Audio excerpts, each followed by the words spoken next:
नमस्कार दोस्तों, ज्ञान की नगरी काशी से मेटजी ट्यूटोरियल का सादर प्रणाम। दोस्तों, पिछले वीडियो में मैंने डिस्प्लेसमेंट टाइम ग्राफ का कॉन्सेप्ट बताया था और उस पर क्वेश्चंस कराए थे आपको। आज मैं वेलोसिटी टाइम ग्राफ डिस्कस कर रहा हूं। Velocity time graph, velocity time graph या इसको वीटी ग्राफ भी कहते हैं। वीटी ग्राफ बच्चों, वेलोसिटी टाइम ग्राफ का जब हम स्लोप निकालते हैं तो उससे एक्सेलरेशन मिलता है।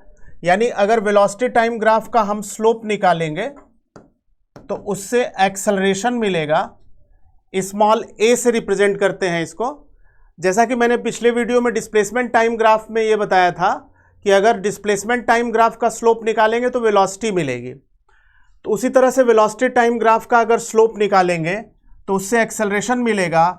और अगर एरिया अंडर वीटी ग्राफ निकालेंगे, वेलोसिटी टाइम ग्राफ के अंडर की एरिया निकालेंगे तो उससे हमें डिस्प्लेसमेंट या डिस्टेंस मिलेगा। तो इसके जो थ्योरेटिकल कॉन्सेप्ट है उसमें केस वन हम लेते हैं। केस वन है object moving with zero acceleration और कांस्टेंट वेलोसिटी। अगर कोई ऑब्जेक्ट कांस्टेंट वेलोसिटी से मूव कर रहा है तो उसका वेलोसिटी टाइम ग्राफ ऐसे होगा। और इस केस में अगर हम एक्सेलरेशन की बात करें तो इस लाइन का जो स्लोप है, इस लाइन का स्लोप, चूंकि ये लाइन जो है टाइम एक्सिस के पैरेलल है तो इसका स्लोप जो होगा वो tan 0 डिग्री होगा। tan 0 डिग्री की वैल्यू 0 होती है, यानी एक्सेलरेशन जो है वो 0 होगा। वेलोसिटी तो कांस्टेंट होगी लेकिन एक्सेलरेशन 0 होगा। अगर एक्सेलरेशन 0 है तो वेलोसिटी टाइम ग्राफ इस तरह से प्लॉट होगा किसी भी ऑब्जेक्ट का। ये केस वन है। केस टू की बात करें तो केस टू में object moving with constant positive acceleration, अगर हम इसको प्लॉट करना चाहें तो वेलोसिटी टाइम ग्राफ होगा कांस्टेंट पॉजिटिव एक्सेलरेशन का इस तरह से। ये एंगल थीटा है और थीटा लेस देन 90 डिग्री है। तो इस पर्टिकुलर केस में ये पॉजिटिव एक्सेलरेशन का ग्राफ है और ए यानी कि इसका जो स्लोप है वीटी ग्राफ का वो पॉजिटिव है, क्योंकि आप जानते हैं कि tan थीटा की वैल्यू हमेशा पॉजिटिव होती है अगर थीटा लेस देन 90 डिग्री है। थीटा अगर लेस देन 90 डिग्री है तो tan थीटा की वैल्यू जो है हमेशा पॉजिटिव होती है। तो ये जो वीटी ग्राफ है वो पॉजिटिव एक्सेलरेशन का ग्राफ है, कांस्टेंट पॉजिटिव एक्सेलरेशन का। ये केस टू है। केस थ्री अगर देखें तो केस थ्री जो है वो है retardation graph, constant negative acceleration graph या रिटार्डेशन या D acceleration graph. Negative retardation या रिटार्डेशन का मतलब हो गया कि माइनस ए। तो अगर हम नेगेटिव एक्सेलरेशन या रिटार्डेशन का ग्राफ प्लॉट करेंगे वेलोसिटी टाइम ग्राफ, तो वेलोसिटी टाइम ग्राफ बच्चों इस तरह से होगा। यहाँ पे थीटा जो है more than 90 greater than 90 degree है, तो इसका जो स्लोप होगा एक्सेलरेशन यानी कि slope is equal to tan theta. ये वैल्यू जो है यहाँ पे नेगेटिव होगी क्योंकि थीटा ग्रेटर देन 90 डिग्री है। थीटा ग्रेटर देन 90 डिग्री के लिए tan थीटा की वैल्यू ऑलवेज नेगेटिव होती है। तो इस तरह से ये केस थ्री है। अगर कोई ऑब्जेक्ट नेगेटिव एक्सेलरेशन से मूव कर रहा है तो ये इसका वीटी ग्राफ इस तरह से प्लॉट किया जाएगा। तो बच्चों, ये तीन केसेस हम लोगों ने डिस्कस किए। अब हम लोग आते हैं केस फोर की तरफ। केस फोर जो है वो इस तरह से है। केस फोर है object moving with increasing acceleration. अगर कोई ऑब्जेक्ट इंक्रीजिंग एक्सेलरेशन से मूव कर रहा है, तो उसका जो वेलोसिटी टाइम ग्राफ होगा वो इस तरह से होगा। Velocity time graph increasing acceleration के लिए इस तरह से होगा। इसको हम आपको थोड़ा सा एक्सप्लेन करना चाहेंगे।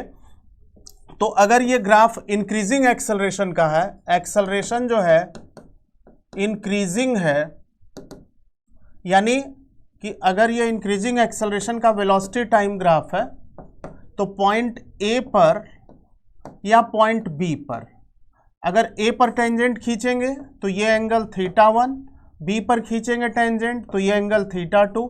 यहाँ पे θ2 ग्रेटर देन θ1 है, यानी tan θ2 ग्रेटर देन tan θ1 है। इसका मतलब कि पॉइंट बी पर एक्सेलरेशन ज़्यादा है, यानी यहाँ पे एक्सेलरेशन ज़्यादा है। A at B is greater than A at small a at point A, यानी इंक्रीजिंग एक्सेलरेशन का ग्राफ है। तो ये केस 4 हो गया इंक्रीजिंग एक्सेलरेशन के लिए। अब इसमें केस 5 है। केस 5 हम लोग ले सकते हैं। Case 5 decreasing acceleration. Decreasing acceleration का जो VT ग्राफ होगा बच्चों वो इस तरह से होगा। ये वेलोसिटी टाइम ग्राफ है, और डिक्रीजिंग एक्सेलरेशन का है तो इस तरह से होगा। इसको अगर मैं एक्सप्लेन करूं, ये वेलोसिटी टाइम ग्राफ है डिक्रीजिंग एक्सेलरेशन का, ये वेलोसिटी टाइम ग्राफ है। अगर एक पॉइंट मैंने A ले लिया और यहाँ पे कोई पॉइंट B ले लिया, तो A पर जो टेंजेंट है उसका एंगल ज़्यादा होगा और B पर टेंजेंट का एंगल स्मॉल होगा। कहने का मतलब अगर ये θ2 है तो यहाँ पे θ1 की वैल्यू, इस केस में अगर हम लें यहाँ पे, तो θ1 की वैल्यू θ2 से ज़्यादा होगी। तो θ1 की वैल्यू अगर ज़्यादा होगी तो tan θ1 ग्रेटर देन tan θ2 होगा। और यहाँ पे A पर अगर देखें तो एक्सेलरेशन ज़्यादा हो जाएगा tan θ1, acceleration at A greater than acceleration at B, यानी कि डिक्रीजिंग एक्सेलरेशन का, यहाँ एक्सेलरेशन ज़्यादा है, यहाँ एक्सेलरेशन कम है। तो इस तरह से ये वेलोसिटी टाइम ग्राफ के डिफरेंट केसेस थे जो हम लोगों ने डिस्कस किए। अब इस पर एक क्वेश्चन लेता हूँ मैं। क्वेश्चन इस तरह से है। क्वेश्चन इस तरह से बेटा, क्वेश्चन ये है कि अगर ये वेलोसिटी टाइम ग्राफ है, ये वेलोसिटी टाइम ग्राफ है और ये ग्राफ इस तरह से है, यहाँ 0, यहाँ पे टाइम 2 सेकेंड, यहाँ पे टाइम 4 सेकेंड, यहाँ पे जो टाइम है यहाँ पे वो 4 सेकेंड है, यहाँ 0 है। ये जो वेलोसिटी है यहाँ पे ये 2 मीटर पर सेकेंड है। तो इसमें दो चीज़ें पूछी गई हैं। पहला तो ये पूछा गया है कि एक्सेलरेशन एट 1 सेकेंड कितना है, और दूसरा जो है एक्सेलरेशन एट 3 सेकेंड कितना है। एक चीज़ और इसमें मैं आपसे पूछता हूँ, अगर थर्ड मैं क्वेश्चन इसमें राइज करूँ कि 0 से लेके 4 सेकेंड तक डिस्टेंस कवर्ड कितना है, तो 0 से लेकर के 4 सेकेंड तक अगर डिस्टेंस कवर्ड की बात करें, 0 से 4 सेकेंड तक डिस्टेंस कवर्ड की बात करें, तो हम इसमें सॉल्व कर सकते हैं। अब मैं फर्स्ट पार्ट इसका लेता हूँ। फर्स्ट पार्ट में 1 सेकेंड पे इस लाइन का स्लोप निकालेंगे, ओ ए बी और सी, ओ ए बी और सी, इस तरह से निकाल लेंगे। तो यहाँ पे ओ ए बी एंड सी अगर कंसिडर करते हैं, एक्सेलरेशन एट 1 सेकेंड, यानी इस लाइन का स्लोप आप निकालेंगे of line O A line का स्लोप होगा tan थीटा, इसका tan थीटा लेंगे, tan थीटा होगा परपेंडिकुलर अपॉन बेस। परपेंडिकुलर अगर लेंगे तो AC है और बेस हो जाएगा OC। तो AC को हम ले सकते हैं AC को हम ले सकते हैं 2, ये और ये सेम है तो ये हो गया 2 डिवाइडेड बाई ये 2 सेकेंड। तो इस तरह से ये +1 मीटर पर सेकेंड स्क्वायर का एक्सेलरेशन है। और ये जो एक्सेलरेशन है 0 से 2 सेकेंड के हर टाइम पे कांस्टेंट है, पॉजिटिव एक्सेलरेशन है, ये एक्सेलरेशन पॉजिटिव है और इसकी वैल्यू है 1 मीटर पर सेकेंड स्क्वायर। अगर हम सेकेंड कंसीडर करते हैं ये वाला 3 सेकेंड पे यहाँ पे, तो इसका एक्सेलरेशन निकालने के लिए हमें परपेंडिकुलर अपॉन बेस अगर हम लेंगे, स्लोप निकालेंगे, slope of A B, line A B perpendicular A C upon C B, तो ए सी हो जाएगा बच्चों 2, ए सी जो है वो 2 है और ये 2 to 4 ये भी 2 है, लेकिन ये नेगेटिव है, ये स्लोप नेगेटिव है, तो यहाँ हो जाएगा ये रिटार्डेशन -1 मीटर पर सेकेंड स्क्वायर। तो इस तरह से जो है 3 सेकेंड पे जो रिटार्डेशन है वो 1 मीटर पर सेकेंड स्क्वायर का है, नेगेटिव होने की वजह से ये नेगेटिव एक्सेलरेशन है। तीसरा जो पार्ट है इसका कि distance covered by object between 0 to 4 second, तो बच्चों इस केस में एरिया निकाला जाता है, क्योंकि मैंने आपको बताया था कि वेलोसिटी टाइम ग्राफ का जब भी एरिया निकालेंगे तो उससे हमें डिस्टेंस या डिस्प्लेसमेंट मिलेगा। तो अब अगर हम एरिया निकालें तो पहले हमें 0 से 2 सेकेंड की एरिया A1, इसको A1 मान लेते हैं, फिर 2 से 4 सेकेंड की एरिया A2 निकालनी पड़ेगी, तो A1 प्लस A2 करेंगे। तो इस एरिया को अगर निकालें, इस ट्रायंगल की एरिया को, तो ये हो जाएगा half into perpendicular upon base AC multiplied by base OC, और अगर A2 इस पार्ट का निकालेंगे, इस ट्रायंगल का, तो ये हो जाएगा 1/2 into AC multiplied by CB। Triangle की एरिया का ये फॉर्मूला है, वैल्यूज पुट करते हैं, 1/2 इंटू AC जो है बच्चों वो 2 है, इंटू OC भी 2 है, प्लस 1/2 AC फिर से 2 और CB इज ऑल्सो 2, ये भी 2 है। तो एक 2 इससे कैंसिल हो गया, एक 2 इससे कैंसिल हो गया, तो ये हो गया 2 + 2 means 4 meter. 4 meter distance cover करेगा ऑब्जेक्ट 0 से 4 सेकेंड के बीच। यहाँ से यहाँ तक distance covered by object 4 meter हो जाएगा। इसको आप ध्यान से देख लीजिए। अब एक और क्वेश्चन इस पे लेता हूं मैं, दूसरा क्वेश्चन मैं लेता हूं। दूसरा क्वेश्चन बच्चों इस तरह से है कि अगर ये वेलोसिटी टाइम ग्राफ है, ये वेलोसिटी टाइम ग्राफ है, यहाँ पे ये 0, ये 2 सेकेंड, यहाँ पे हमने 4 सेकेंड ले लिया और ये 6 सेकेंड, और यहाँ पे हो गया 1 मीटर पर सेकेंड। आपको इसमें पहला जो निकालना है एक्सेलरेशन एट 1 सेकेंड, दूसरा जो निकालना है एक्सेलरेशन एट 3 सेकेंड, तीसरा जो है एक्सेलरेशन एट 5 सेकेंड, ये निकालना है। और फिर लास्ट में आपको डिस्टेंस, टोटल डिस्टेंस कवर्ड निकालना है, यानी आपको total distance between 0 to 6 second निकालना है। ये जो है इस क्वेश्चन के 4 पार्ट हैं। तो अगर हम एक्सेलरेशन एट 1 सेकेंड देखें तो OA B C D और E ये हो जाएगा। तो इस पर्टिकुलर केस में हम पहले लाइन स्लोप निकालेंगे, लाइन OA का स्लोप निकालेंगे। तो अगर OA का स्लोप निकालेंगे तो perpendicular upon base AE upon OE, AE कितना है, AE है 1 और OE कितना है 2, तो 1/2 मीन्स ये हो जाएगा 0.5 मीटर पर सेकेंड स्क्वायर।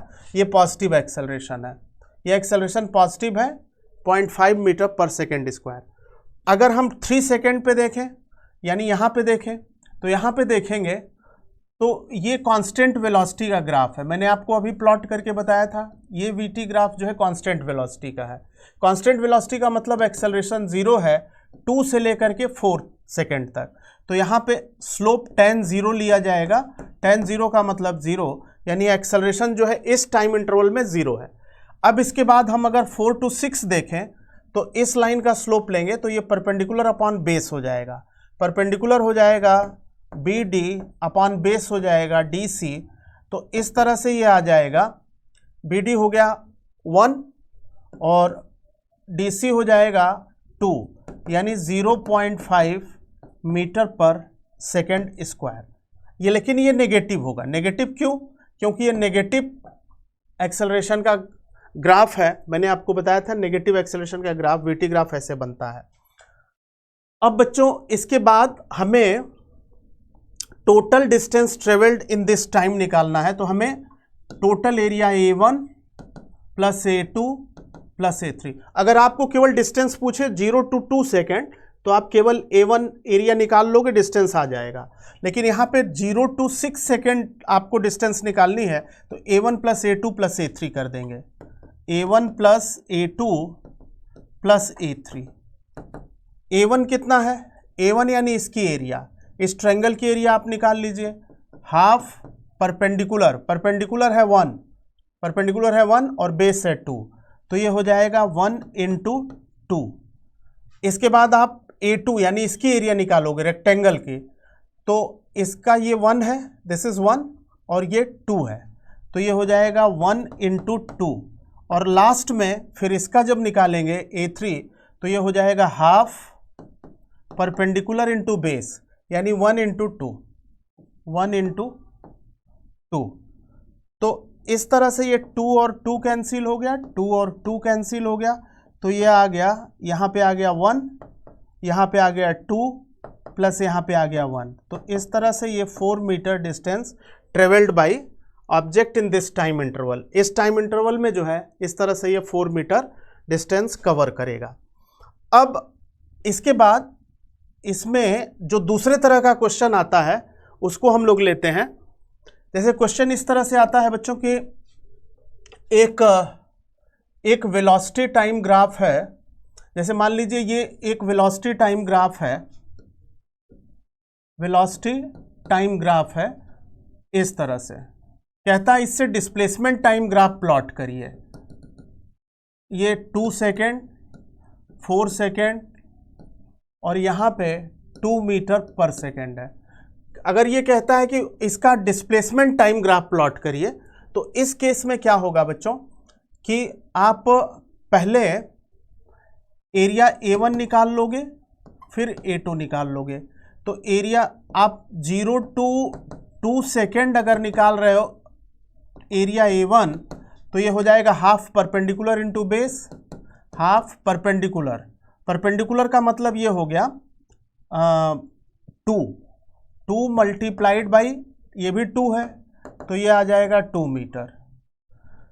इस टाइम इंटरवल में अगर 2 to 6, 2 to 4 देखें तो x is equal to 2 to 4 second, तो हमें एरिया A2 निकालनी पड़ेगी। हाफ परपेंडिकुलर 2 है, बेस भी 2 है, तो ये भी 2 मीटर हो जाएगा। तो इसको अब अगर हम डिस्प्लेसमेंट टाइम ग्राफ के लिए प्लॉट करें तो डिस्प्लेसमेंट टाइम ग्राफ में क्या करना होगा आपको, आप xt ग्राफ प्लॉट कर रहे हो, xt ग्राफ प्लॉट करने जा रहे हो, तो आपको यहाँ ओरिजिन यहाँ 0 लेना होगा, फिर इसके बाद यहाँ पे 2 मीटर लेना होगा और फिर 2 + 2 4 मीटर यहाँ लेना होगा। भाई 2 मीटर चला, फिर 2 मीटर चला, तो 4 मीटर लेना होगा। ये टाइम इंटरवल 2 सेकेंड का है और ये 2 सेकेंड है, फिर इसके बाद ये 4 सेकेंड है। तो अब आप क्या करोगे बच्चों कि ये जो है वो पॉजिटिव एक्सेलरेशन का ग्राफ है, ये पॉजिटिव एक्सेलरेशन का ग्राफ है, यानी कि एक्सेलरेशन कांस्टेंट पॉजिटिव है। इसका मतलब ये है कि वेलोसिटी जो है वो इंक्रीजिंग होगी। अगर कांस्टेंट एक्सेलरेशन है, कांस्टेंट एक पॉजिटिव एक्सेलरेशन है, तो इसका मतलब है कि velocity is increasing at constant rate. Clear? और इंक्रीजिंग वेलोसिटी का जो xt ग्राफ मैंने आपको बताया था पहले वीडियो में, तो वो ग्राफ कुछ इस तरह से बनेगा। इस तरह का ग्राफ बनेगा इंक्रीजिंग वेलोसिटी का। एक बार और आप देख लीजिए, ये जो इस टाइम इंटरवल में जो पॉजिटिव एक्सेलरेशन है, पॉजिटिव एक्सेलरेशन का मतलब है कि इंक्रीजिंग वेलोसिटी है। इंक्रीजिंग वेलोसिटी का एक्सटी ग्राफ आप नोट में देखिएगा, इस तरह से बनाया था मैंने। इसके बाद ये जो है नेगेटिव एक्सेलरेशन है। नेगेटिव एक्सेलरेशन का मतलब डिक्रीजिंग वेलोसिटी। डिक्रीजिंग वेलोसिटी को अगर लेकर के चलेंगे तो डिक्रीजिंग वेलोसिटी का जो ग्राफ होगा वो ये वाला ग्राफ तो ऐसे गया, ऐसे, फिर इसके बाद ये वाला ग्राफ ऐसे चला जाएगा। तो इस वेलोसिटी टाइम ग्राफ का ये डिस्प्लेसमेंट टाइम ग्राफ इस तरह से प्लॉट हो जाएगा।